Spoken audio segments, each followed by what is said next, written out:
আসসালামু আলাইকুম রহমতুল্লাহি ওবরাকাতু। এই শীতের মৌসুমে যাদের হাঁপানি, শ্বাসকষ্ট এবং নিউমোনিয়া আছে তাদের দৃষ্টি আকর্ষণ করছি, তারা মনোযোগ সহকারে এই ভিডিওটা দেখবেন, সম্পূর্ণ দেখবেন, না টেনে।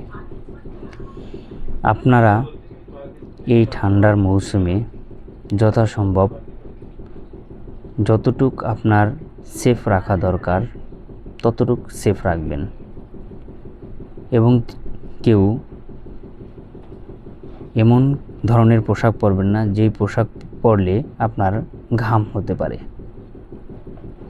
সুতি পোশাক পরবেন, ঢিলে ঢালা পোশাক পরবেন, যেই পোশাক পরিধান করলে আপনার এই সমস্যার সম্মুখীন হতে হবে না।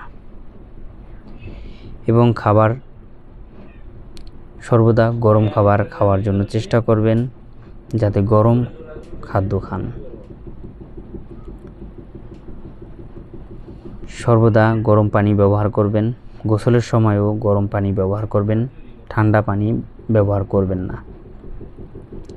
মধু খাবেন, ঔষধ নিয়মিত খাবেন এবং রং চা, লেবু, আদা সংমিশ্রণে আপনি চা সেবন করুন, দুধ চা পরিহার করুন। চিনি যতটুকু কম পারেন খাবেন, যত কম খাওয়া যায় এই দিকে চেষ্টা করবেন। এবং শরীরের অ্যান্টিবডি তৈরি হয় এরকম ধরনের খাবারগুলো আপনি খাবেন। যখনই আপনি দেখবেন আপনার শ্বাসকষ্ট হচ্ছে বা এই ধরনের কোনো সমস্যার সম্মুখীন হতে যাচ্ছেন, তৎক্ষণাৎ ডাক্তারের পরামর্শ নেবেন। তাহলে দেখা যাবে আপনার এই সমস্যা থেকে আপনি ভালো থাকবেন।